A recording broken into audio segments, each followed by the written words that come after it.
4-step verification process.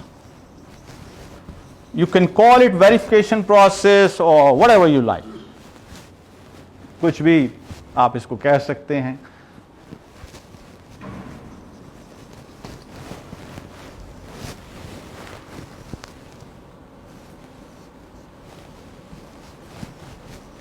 ODD. OADD. The first O is the ownership. क्या आप कोई ऐसी चीज बेच सकते हैं जो आपकी ना हो?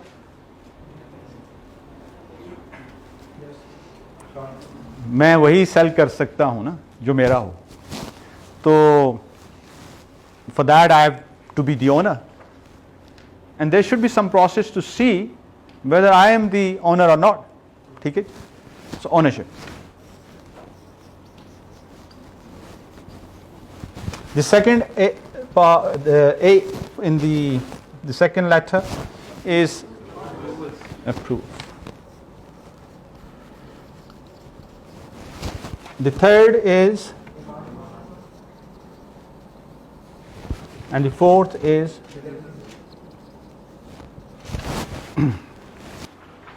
बहुत ही आसान है रियल एस्टेट. रियल एस्टेट में दो तरह की डेवलपमेंट्स होती हैं. रियल एस्टेट डेवलपमेंट दो तरह की होती है. कोई बताएगा कौन कौन सी?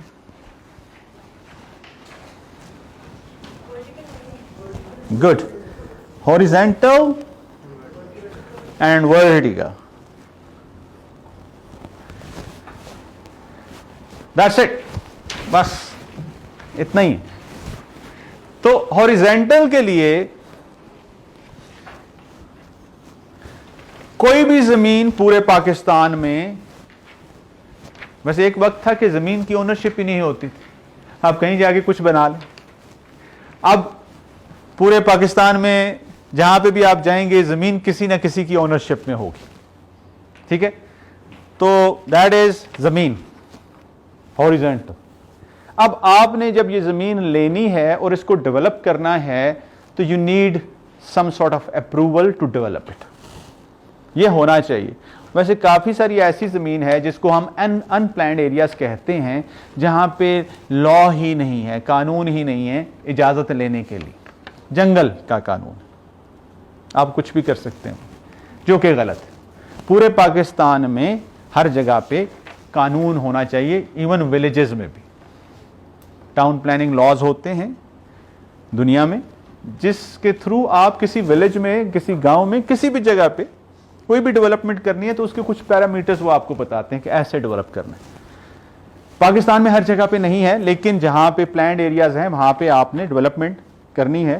तो ये जमीन आपने ली, आप फिर किसी रेगुलेटिंग अथॉरिटी के पास जाएंगे या कोई भी अथॉरिटी जो वहां पे इस जमीन को डेवलप करने की आपको परमिशन देगी, उसको बोलते हैं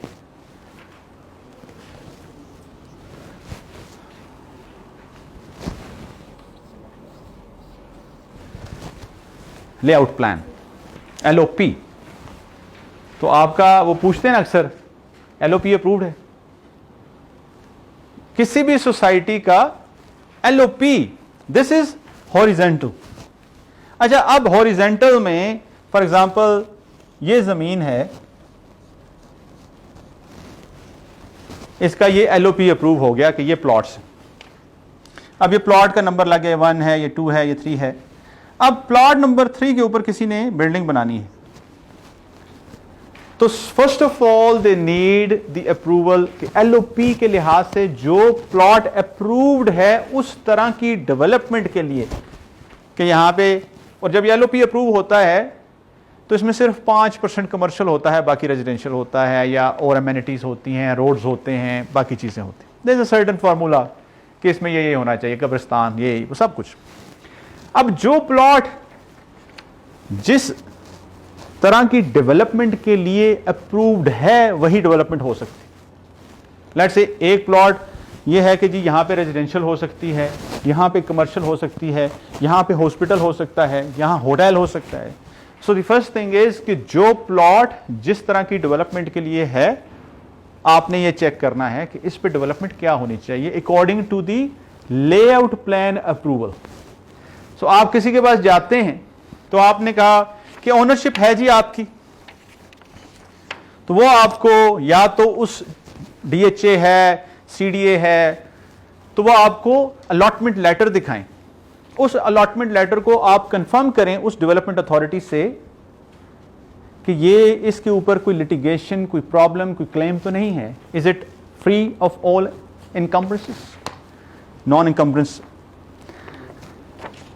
तो सबसे पहले ये चेक करना, अगर वो लैंड है, रूरल लैंड है या अनप्लैन्ड लैंड है, तो आपने उसका लेआउट प्लान करवाना है या उनसे कहना है जी लेआउट प्लान दें, आपने इस हाउसिंग सोसाइटी का मुझे लेआउट प्लान दें, और आया कि ये इस नक्शे के मुताबिक है कि नहीं है। ऐसी भी हाउसिंग सोसाइटीज हैं जिनके पास अप्रूवल है 1000 कनाल की और उन्होंने 10,000 बेच दिया है। तो 9,000 जिस 9,000 प्लॉट्स में या 9,000 कनाल में जिन्होंने इन्वेस्ट किया, उनकी इन्वेस्टमेंट या डेड है तो या ट्रैप्ड है, और ये बहुत बड़ा इश्यू। सो सबसे पहले आपने चेक करना है कि ओनरशिप है, ओनरशिप के बाद आपने अप्रूवल चेक करने हैं। अब ओनरशिप डॉक्यूमेंट्स में फर्द है, अभी भी वो आप खसरे के लिहाज से फर्द होता है। अक्स-शजरा है, non encumbrance NEC, non encumbrance certificate है। अब ये वो है जो कि ऐसी लैंड है जो कि अभी जिसका अलॉटमेंट लेटर या अप्रूवल नहीं हुआ। अगर अप्रूवल हो गया है तो इसकी जगह वो आपको अलॉटमेंट लेटर देगा। ठीक है जी। अब इस लैंड के ऊपर first approval is preliminary planning permission. अच्छा, अब यहां तक लेआउट प्लान अप्रूवल तक तो आपका काम हो गया। ये है horizontal is till LOP approval. जब बात बिल्डिंग की आती है तो बिल्डिंग के ऊपर then you need another plan कि ये बिल्डिंग कैसे बनेगी। अकॉर्डिंग टू द एलओपी इस प्लॉट के ऊपर क्या बनना चाहिए, वो कितने स्टोरी हो सकता है, कितने फ्लोर हो सकता है, उसमें काफ़ी सारी टेक्निकल टर्म्स हैं जिनको आप फ्लोर एरिया रेशियो कहते हैं, और काफ़ी ग्राउंड कवरेज कितनी है, बाकी चीज़ें। And then the building plan is कि लेट्स से वो कहते हैं जी यहाँ पे 5 स्टोरी की बिल्डिंग बन सकती, तो आपने 5 स्टोरी की बिल्डिंग प्लान की अप्रूवल भी उनसे लेनी है। अब आप एक यूनिट में इन्वेस्ट कर रहे हैं, लेट्स से ये अपार्टमेंट है, कमर्शियल है, कुछ भी है, तो वहां पे वो कहता है जी ये अपार्टमेंट नंबर 32 है। आप कहते हैं सर इसका मुझे हॉरिजेंटल का एलओपी वो प्लान भी दे दें और बिल्डिंग का अप्रूवल, बिल्डिंग प्लान का वो भी दे दें। And then there is a long list of approvals इसके साथ जो होनी चाहिए। ये 14 चीजें हैं जो आपने चेक करनी। ना द मोस्ट, ये है आपकी सेफ्टी के लिए। ये है जो मैं कहता हूं 2 पार्ट्स हैं हमारे आज के, safe and profitable investment. Now to make your investment safe you need to know this and this is delivery कि जिस भी, कभी आप डॉक्टर के पास जाते हैं किसी भी बीमारी का चेकअप करने के लिए या करवाने के लिए, तो वो आप उस डॉक्टर का थोड़ा बहुत पूछ लेते हैं ना कि इसका कितना एक्सपीरियंस है, इसको कितना पता है, उसकी रेपुटेशन थोड़ी सी चेक कर लेते। हम लोग बहुत ज़्यादा इन्वेस्ट करते हैं और हम ये नहीं देखते कि डेवलपर जो ये काम कर रहा है या जो क्लेम कर रहा है, आया कि इसका कोई एक्सपीरियंस है, इसकी अपनी क्या delivery. It's very easy to see. हम लोग डेवलपमेंट भी करते हैं। So when I hire a contractor, the first thing I do is I ask him कि हाँ भाई पोर्टफोलियो क्या, आप काम क्या किया हुआ है। वो बताते हैं सर ये बिल्डिंग की, ये building. So I then send my team, I go myself and I say okay fine, आपका काम देखते हैं। उनका काम देखने के बाद मैं फैसला करता हूं कि हाँ भाई इसके साथ हमें इसको काम देना चाहिए या नहीं देना चाहिए। यही काम है कि आपने ये देखना है कि जिस भी डेवलपर की डेवलपमेंट में आप इन्वेस्ट कर रहे हैं उसकी डेवलपमेंट है कैसे, या उसने आज से पहले डेवलप किया क्या है। बहुत सारे ऐसे प्रोजेक्ट्स हैं जो बहुत अच्छे रेंडर्स हैं लेकिन उन्होंने पहले काम नहीं किया हुआ। So we have to see the delivery के कितना पहले काम, कोई भी डेवलपर जो सेल कर रहा है उस तरह का कितना पहले उसने काम किया। नाउ दिस डी, ये डी बड़ा प्रॉब्लम वाला, दैट इज द डिमांड। ये बड़ा ये इशू भी है, इसके लिए तो मुझे हाफ डे चाहिए कि मैं ये डिमांड के ऊपर बातचीत करूं। लेकिन इन easier word, every development here in Pakistan should be need based and demand driven.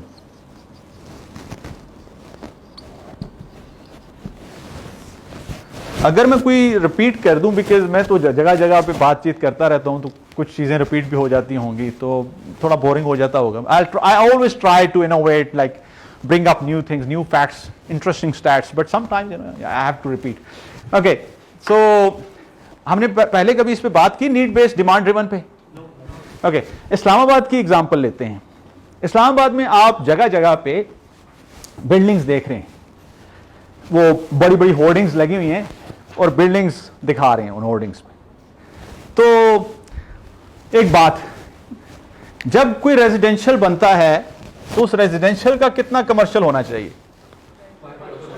Let's say this is 100%, so only 5% can be commercial. Only 5% of the whole development should be commercial. अभी जब आप buildings देखते हैं, vertical buildings जो इस वक्त बन रही हैं, और आजकल बहुत वर्टिकल बन रहा है, it's a good thing that vertical का ट्रेंड कंटिन्यू शुरू हो गया। आप इस्लामाबाद की एग्जांपल लेते हैं। इस्लामाबाद में जो आप बाहर रोड्स पे होर्डिंग्स देखते हैं, उनमें कितनी हॉरिजेंटल हैं और कितनी वर्टिकल हैं, और सॉरी कितनी कमर्शियल हैं और कितनी residential? Do we have both? हाँ, लेट्स से अगर आप 20 प्रोजेक्ट्स बाहर देख रहे होंगे मार्केट होते हुए, तो कितने परसेंट रेजिडेंशियल होंगे, कितने परसेंट कमर्शियल होंगे? हाँ, आप कह रहे हैं कि कमर्शियल जो है वो 70% है और 30% रेजिडेंशियल है, ये आप कह रहे हैं। तो ये सही हो रहा है या गलत हो रहा है? ये परसेंटेज क्या होनी चाहिए? क्योंकि नीड बेस्ड, नीड जरूरत कितनी की है। अच्छा, who is, thank you, who has to make sure कि जो जरूरत है वही बने? हाँ,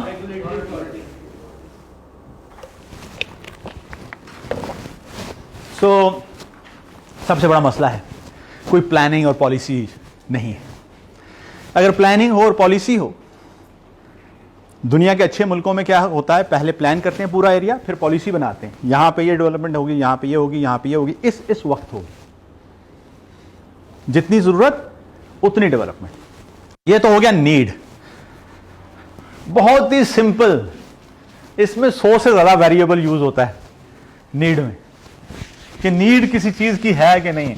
उसमें पूरी अर्बन प्लानिंग आ जाती है, उसमें लोगों की क्या जरूरत है, उस लिहाज से पूरा उनकी पॉपुलेशन डेंसिटी क्या है, उनकी परचेजिंग पावर क्या है, किस तरह की एमिनिटीज क्रिएट करनी है, किस तरह का स्किल सेट डेवलप होना है। लेट्स से एक स्पेशल इकोनॉमिक जोन बन रहा है, तो उसके साथ जिन लोगों ने रहना है वो और तरह के लोग होंगे, जबकि एक कंटोनमेंट जहां पे फौजी हैं वो और तरह के लोग होंगे। उनकी रिक्वायरमेंट्स क्या है, उनका लाइफस्टाइल क्या है। The town planners are called the doctors of the city, and the cities are the growth engine of economy. So ये पूरे की पूरी जो डेवलपमेंट होती है, इसके साथ पूरा एक निज़ाम चलता है। बहुत अच्छी प्लानिंग होनी चाहिए, बहुत अच्छी पॉलिसीज होनी चाहिए। सबसे पहले तो ये है कि वो नहीं। तो डेवलपर क्या करता है, डेवलपर गट फील पे काम करता है। How many developers would have undertaken some sort of feasibility study, किसी भी अच्छी जगह से उन्होंने कोई फिजिबिलिटी स्टडी कराई हो किसी डेवलपमेंट के लिए। कॉलियर्स है और इस तरह के बड़े बड़े अदारे हैं जो फिजिबिलिटी करते हैं। How many developers you think जो ये मार्केट कर रहे हैं उन्होंने प्रॉपर फिजिबिलिटी स्टडीज करवाई हों? हाँ, कोई यहां पे आप देखेंगे लोग नहीं करते। That's the biggest issue. Now that is the need. The next one is the demand. अच्छा, नीड है भाई यहां पे इतने यूनिट्स बनने चाहिए, लेट्स से वो यहां पे बात होती है 100 यूनिट्स बनने चाहिए। यहां पे हमारा जो फैमिली साइज है दैट इज 6। तो जब मैं 10 से 12 करोड़ वो बात करता हूं ना कि 10 से 12 करोड़ लोगों को घर चाहिए होगा, तो when you divide that bye 6 वो 2 करोड़ यूनिट्स बन जाते हैं। अब या तो वो अनप्लान्ड तरीके से बनेंगे या प्लान्ड तरीके से बनेंगे, ये अब हम पे है, मुल्क पे है। अच्छा, अब नीड है 10 यूनिट्स की, आया कि डिमांड भी 10 यूनिट की है कि नहीं है? Demand is to do with the a lot of other factors that includes the desirability as well। कि अब एक बंदा है वो वर्टिकल में नहीं रहना चाहता, वो शायद ये करे कि मैं अपनी फैमिली के साथ ही रह लूंगा, वो क्या कहते हैं कंबाइंड फैमिली सिस्टम में, ये कहते हैं कंबाइंड फैमिली, मैं किसी अपार्टमेंट में जाके नहीं रहूंगा। उसकी जरूरत है लेकिन वो उसकी डिजायर नहीं, ठीक है। डिमांड में कमर्शियल की अगर बात करें तो कमर्शियल की जो डिमांड है that is to do with retailing. Commercial is about retailing, it's about कि जी आपने ये मॉल्स जो बनते हैं कमर्शियल मॉल्स में क्या होता है? मर्चेंडाइज सेल होता है, रिटेलिंग है ना। अच्छा, यहां पे पाकिस्तान में जो कमर्शियल मॉल्स बन रहे हैं वो रिटेलिंग के या इस तरह के जो आपकी क्या फुटफॉल या लोगों की क्या जरूरत है उसके लिहाज से नहीं बन रहे। वो किस लिहाज से बन रहे हैं कि रियल एस्टेट की सेलिंग से जो पैसे कमाने हैं उसके लिहाज से बन रहे हैं। They are not demand driven. Okay, अभी आपने 10 एक again is going, you ask me question where I have to go into the technical stuff, और इसकी वजह से दूसरों को प्रॉब्लम ना हो। Okay, now this is technical, sorry मैं पहले शुरू में अपोलोजाइज कर लूं, बिकॉज देखें this is a course which is just the basic, लेकिन real estate is science, rocket science से मुश्किल है। बुर्ज खलीफा जब बना है तो रॉकेट बनाना शायद आसान होगा, तो इसमें बहुत ज्यादा डिटेल्स। एनीवे, ये मैं अब आपके क्वेश्चन को मैं आई ट्राई टू सिंप्लीफाई। किसी भी हाउसिंग सोसाइटी की एग्जांपल ले लेते हैं। जब भी कोई हाउसिंग सोसाइटी बनती है, उस हाउसिंग सोसाइटी में लेट्स से 1000 प्लॉट्स हैं और इसमें कमर्शियल कितने हो गए? लेट्स से 1000 कनाल है जो भी, या उस पे ये रेजिडेंशियल है, इसका कमर्शियल कितना होगा? You know we sort of assume कि 5% है, तो कितना हो गया? कितने कनाल हो गया या कितने प्लॉट्स हो गए? हाँ, 50। अब लेट्स से ये कमर्शियल है, बाकी सारा रेजिडेंशियल है। डेवलपर क्या करेगा? और ये बीच में रोड है। डेवलपर क्या करेगा? डेवलपर के लिए इकोनॉमी मैटर्स।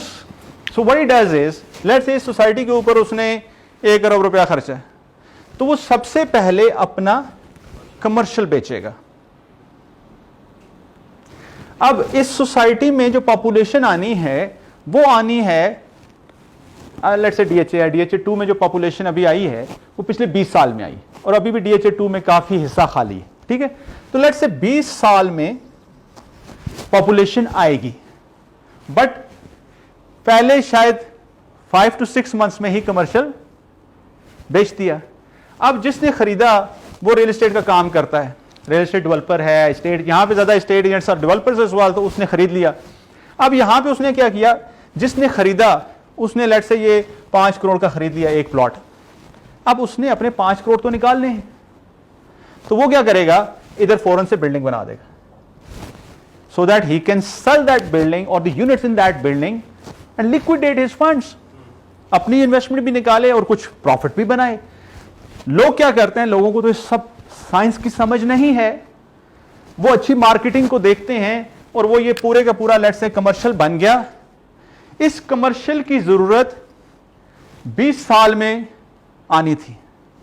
जैसे जैसे रेजिडेंशियल बनना था वैसे वैसे ही कमर्शियल बनना चाहिए था, क्योंकि commercial is to do with, और ये कमर्शियल होते हैं छोटे वाले, जैसे आपने देखा होगा F6, तो सब मराकज होते हैं ग्राउंड +1, मरकज ग्राउंड +3, ये वो एमेनिटीज और इस तरह की बेसिक आपकी जो जरूरियात होती हैं पूरी करने के लिए वो कमर्शियल बनता है। ठीक है, अब यहां पे उन्होंने कमर्शियल बना के बेच दिया और उस कमर्शियल की फुटफॉल नहीं आया जितना आना चाहिए था, जितनी रेंटल यील्ड अचीव होनी चाहिए थी उतनी रेंटल यील्ड, जब फुटफॉल नहीं आएगा तो जो लोग बैठे हुए उनकी सेल नहीं होगी, जब सेल नहीं होगी तो वो रेंट उतना नहीं देंगे, जब रेंट उतना नहीं देंगे जिसे रेंटल यील्ड कहते हैं, तो एसेट की वैल्यू गिर जाएगी। एक यूनिट, इसमें एक दुकान उन्होंने बेची थी लेट्स से करोड़ रुपए की, करोड़ रुपए की दुकान में महीने में 50-60 हजार रेंट आना चाहिए। अब 50-60 हजार रेंट तो दुकानदार तब देगा जब उसकी सेल अच्छी होगी। अब सेल नहीं हुई तो वो 50-60 हजार रेंट नहीं दे सकता, तो लेट्स से रेंट जो है वो 25 हजार पे आ गया, तो करोड़ वाली यूनिट की कीमत भी 50 लाख पे आ गई। या दुकान खाली पड़ी हुई है और उसका रेंट नहीं मिल रहा तो कीमत गिर गई, तो वो भी ट्रैप हो गया कैपिटल या डेड होना शुरू हो गया। सो जो आप कह रहे हैं that is to do with demand.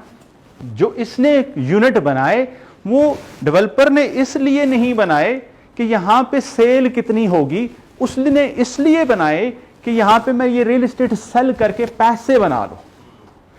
So his activity और his development, it was not demand driven.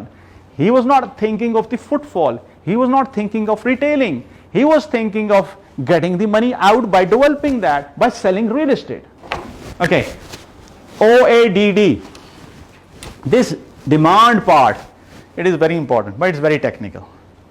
So demand part को तो जितना अच्छा आप समझेंगे, आपने सोचना यह है कि जो कुछ भी बन रहा है आया कि उसकी डिमांड है या नहीं है।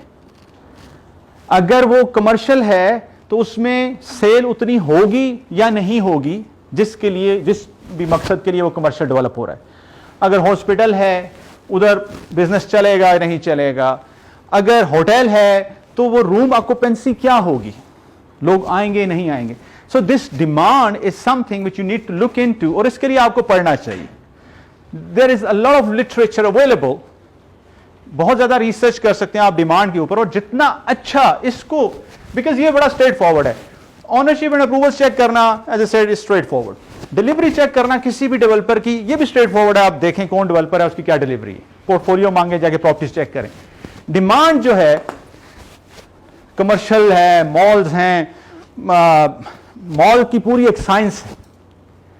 मॉल का जो वर्ड है उसके साथ एक साइंस शुरू हो जाती है। जो कमर्शियल स्पेसेस होती हैं, अब मॉल जो है वो लीजेबल स्पेस जो है उसकी 80,000 स्क्वायर फीट से ज्यादा होनी चाहिए to bring a decent mix, यानी कि मिनिमम इज 80,000 स्क्वायर फीट, और यहां से अपवर्ड। एशियन, हमारे ये जो साउथ एशिया, पाकिस्तान, इंडिया, ये इसी तरीके से पर 100 स्क्वायर फुट कितने लोग दिन में आने चाहिए, वो जो लोग आए हैं उनका स्पेंड क्या है, एवरेज स्पेंड पर पर्सन कितना होना चाहिए, इतने चौके पैसे बनाएगा तो इतने % उसका रेंट हो सकता है, तो ये रेंटल यील्ड होगी। So you can determine the rental yield like 2-3 years, 5 years in advance, and from that rental yield you should determine the value of the asset,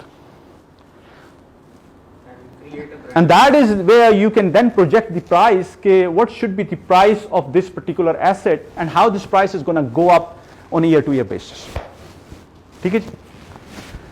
Okay, I'll stop here. This is 4th step. ठीक है जी? Now